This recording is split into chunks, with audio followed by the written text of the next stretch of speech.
Gracias, señor ministro. En realidad,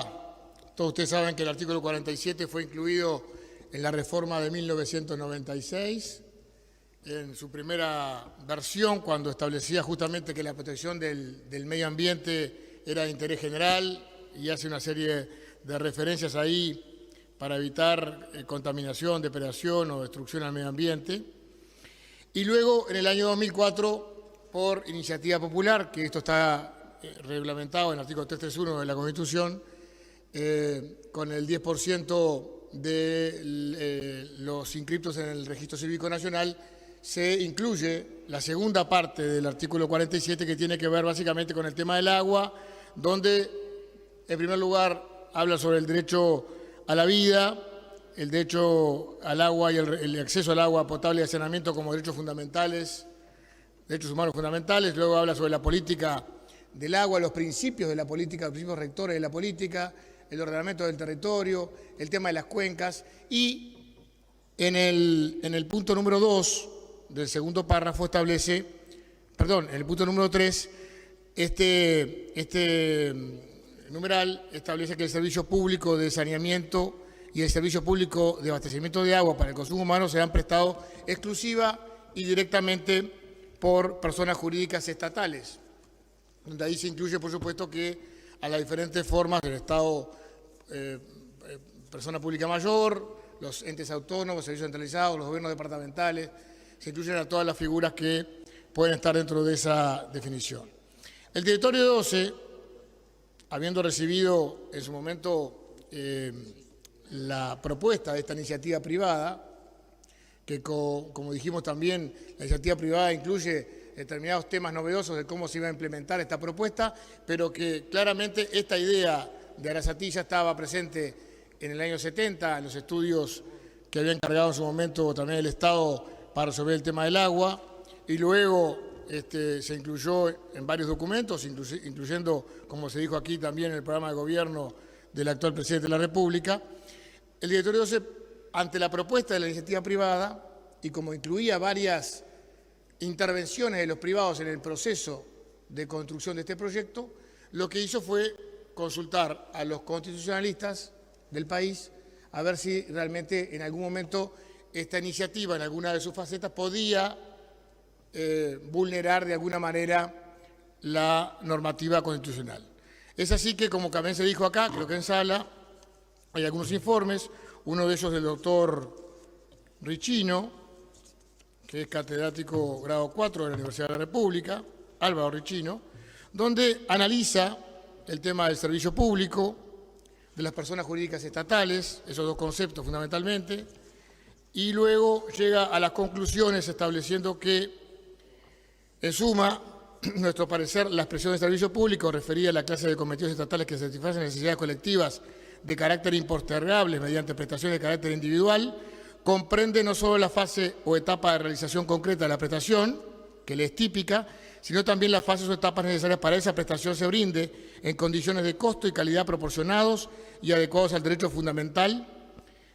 que el servicio debe satisfacer. O sea que él de alguna manera concluye que claramente el servicio público debe ser prestado indudablemente por OCE y justamente hace referencia a la disposición constitucional que hace referencia a los servicios prestados exclusiva y directamente por alguna de las clases de personas jurídicas, y ahí habla del Estado, entes autónomos, servicios descentralizados o gobiernos departamentales. El otro catedrático que también fue consultado por el directorio fue el doctor Martín Rizzo Ferrán, que hace también un análisis muy extenso, realmente muy interesante sobre lo que es la noción de servicio público, hace referencia también, como se dijo en sala, a Sayagues Lazo y los conceptos de servicio público en el doctor, que Sayagues Lazo incluso incluía la posibilidad de concesionar el servicio público, siempre que el Estado mantuviera el control y la fiscalización de esa concesión. Pero luego Rizzo al final, y haciendo referencia a la reforma constitucional del año 2004, establece con que, bueno, se aprecia con claridad que la respuesta a la consulta dependerá de qué se considera abastecimiento de agua potable que deberá ser realizado directamente por un ente estatal. Eso no cabe duda. En cambio, otro tipo de actividades, obras, mantenimiento, etcétera, podrán ser contratadas como habitualmente hace el Estado. Y no es necesario ni conveniente en la mayoría de los casos que el Estado lo realice por sí mismo. Esto es lo que se hizo referencia también en Sala, que hay plantas de saneamiento, de tratamiento de efluentes, que ya desde el periodo pasado fueron contratadas, y creo reconocidos por legisladores del Frente Amplio, que fueron contratadas, y el mantenimiento e incluso la operación de las plantas fueron concesionados a empresas privadas, algunas de las cuales están en el consorcio que se presenta como iniciativa privada, que realmente se cuestionaron acá las empresas, pero que trabajaron muchísimo en el periodo anterior, y está bien que se haya trabajado porque también daban trabajo a los uruguayos. A los efectos de responder la consulta, también dice Rizo Ferrán, hay tres situaciones. El abastecimiento de agua potable,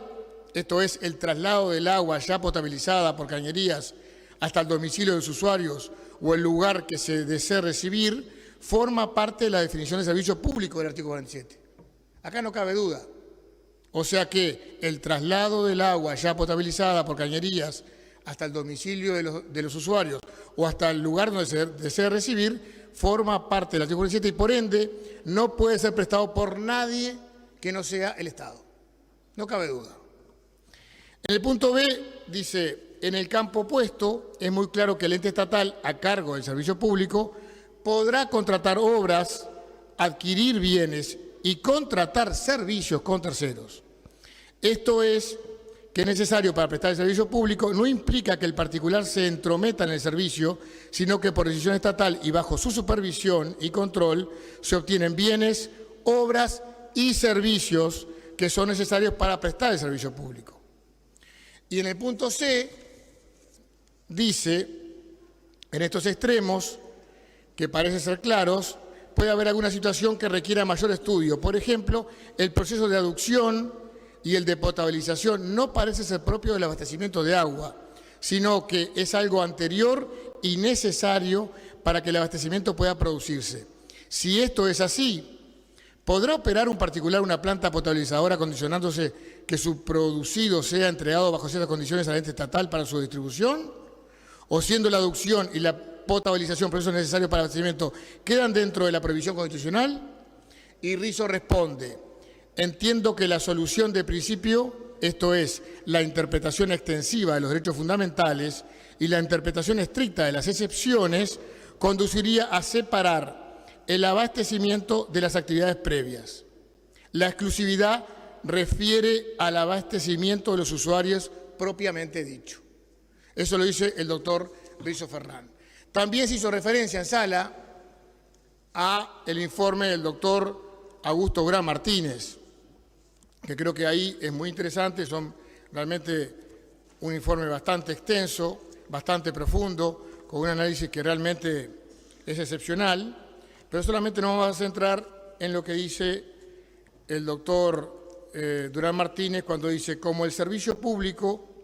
tomada esta expresión en sentido estricto, supone sustraer la actividad así declarada del ámbito de la libertad y además en el caso sin posibilidad de concesión, se impone una interpretación estricta.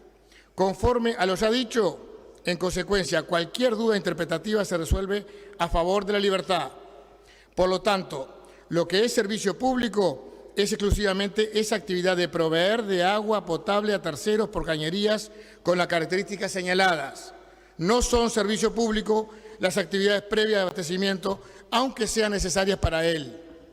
Así, no es servicio público la extracción de agua, el traslado del agua cruda a la potabilizadora, la potabilización del agua o el traslado del agua a los centros de distribución de OCE para que éste lo lleve a terceros. En suma, de todas estas actividades, solo la última, la provisión de agua potable a terceros por cañerías, es servicio público en sentido estricto. Eso lo dice el doctor Durán Martínez. Y por último, como yo sé que también tiene mucha jerarquía, y yo personalmente también estudié en sus libros, el doctor José Corseñac, en un informe que le hizo, supongo, a solicitud del director Ortuño, un breve informe, a suma después de agrandarlo, establece que justamente el extensísimo informe del doctor Durán Martínez, que acabo de leer, contiene una conclusión obviamente compartible, según la cual el monopolio ineludible para las personas jurídicas estatales se refiere a la prestación, entre paréntesis, o sea, el suministro de agua potable y saneamiento. Eso lo dice el doctor José Cosaña, que además advierte, y es bueno decirlo, la importancia de la participación de la sociedad y los usuarios en todo el proceso y las instancias de planificación, gestión y control. O sea que estos 4 catedráticos, y dejé expresamente afuera el análisis de otro informe que tengo, que es del doctor Rivieso, que está en sala, pero estos 4 catedráticos